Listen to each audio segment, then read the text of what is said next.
নমস্কার বন্ধুরা, এই ভিডিওটিতে আমরা অটোক্যাডের কিছু গুরুত্বপূর্ণ সেটিং সম্পর্কে জানব। যে সেটিংগুলো একবার করে নিলে অটোক্যাডের যে কোনো ধরনের 3D মডেল বা 3D পার্ট আমরা খুব সহজেই করতে পারবো। চলো শুরু করা যাক। তো যখন আমরা প্রথমে অটোক্যাড ওপেন করি তখন এরকম একটা উইন্ডো ওপেন হয়। এরপর আমাদের যেতে হবে প্রথম সেটিংয়ে। প্রথম সেটিংটা হচ্ছে ওয়ার্ক স্পেস সুইচিং। তার জন্য আমাদের যদি অটোক্যাডের পুরোনো ভার্সন হয় তাহলে দেখবে উপরের দিকে এখানে কোথাও একটা সেটিংয়ের সিম্বল থাকে। আর এটা যেহেতু নিউ ভার্সন অটোক্যাড 2021, তাই এটার নিচের দিকে রয়েছে। এখানে দেখো একটা সেটিং এর সিম্বল রয়েছে, এটাকে ক্লিক করলাম। করার পর এখানে দেখো রয়েছে 3D বেসিক 3D মডেলিং। তো প্রথমে আমরা 3D বেসিকে যাব। 3D বেসিক্স, এখানে দেখো কিছু অটোক্যাডের অপশন চলে এসেছে, 3D অপশন চলে এসেছে, box, extrude, revolve, blob, strip, etcetera. তো আমাদের আরও অপশন প্রয়োজন, তার জন্য আমরা চলে যাব আবার সেই সেটিং থেকে 3D মডেলিং করব। এখানে দেখো অসংখ্য অপশন চলে এসেছে, এবার অনেক অপশন চলে এসেছে। 3D অপশন রয়েছে, মডেলিং রয়েছে, মেশ রয়েছে, সলিড এডিটিং রয়েছে, ড্র, মডিফাই, এগুলো 2D ফাংশন। তো এই সেটিংগুলো করে নিলাম। করে নেওয়ার পর এবার আমরা দ্বিতীয় সেটিংয়ে যাব। দ্বিতীয় সেটিংয়ে কি রয়েছে, এখানে দেখো একটা অ্যারো রয়েছে, এখানে যাব। যাওয়ার পর show menu bar, show menu bar active করলাম। এটা শো মেনুবার অ্যাক্টিভ এই জন্য করলাম, এখানে অনেক অপশন রয়েছে, insert, format, tools, draw, dimensions, modify. তো এগুলো আমাদের অনেক কাজে আসবে যখন আমরা 3D মডেলিং করব, যে কোনো ধরনের 3D ডিজাইন করব, তখন আমরা এগুলো জানতে পারবো। তো বিস্তারিত জানার জন্য এখন যাচ্ছি না, যখন মডেলিং করব তখন ওগুলো দেখিয়ে দেবো। এবার আমাদের 3 নম্বর সেটিংয়ে যেতে হবে। 3 নম্বর সেটিংটা হচ্ছে ড্রাফটিং সেটিং।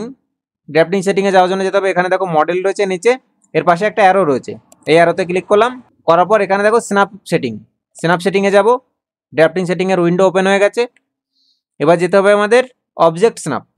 অবজেক্ট স্ন্যাপে গেলাম, এখানে দেখো সিলেক্ট রয়েছে কি কি, 2-3টে জিনিস মাত্র সিলেক্ট রয়েছে। তো আমাদের বাকিগুলো সিলেক্ট করতে হবে।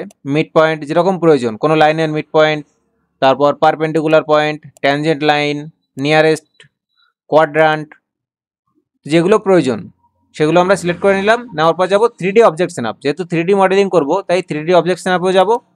এখানে যাওয়ার পর দেখো শুধু ভার্টেক্স রয়েছে, তো মিড পয়েন্ট সিলেক্ট করলাম, সেন্টার অফ এ ফেস করলাম, পারপেন্ডিকুলার করলাম, এদিকে রয়েছে ইন্টারসেকশন, তারপর corner, perpendicular to plane, perpendicular to edge. তো পারপেন্ডিকুলার টু এজ করলাম, বাস। আর যদি কোনো কিছু প্রয়োজন হয় তখন ড্রয়িংয়ের সময় আমরা জানবো এবং সেই অনুযায়ী সিলেক্ট করব।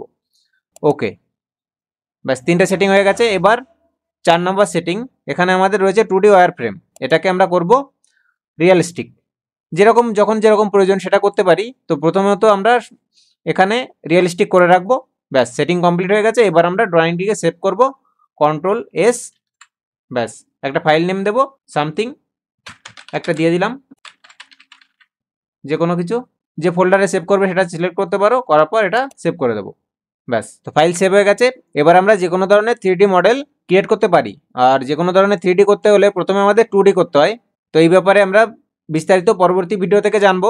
বন্ধুরা, তোমরা যদি অটোক্যাডে 3D মডেলিং শেখার জন্য খুব আগ্রহী হয়ে থাকো তাহলে চ্যানেলটি সাবস্ক্রাইব করে রাখো, কারণ এর পরবর্তী ভিডিওগুলো সব 3D মডেলিংয়ের আসতে চলেছে। ধন্যবাদ শেষ পর্যন্ত সাথে থাকার জন্য।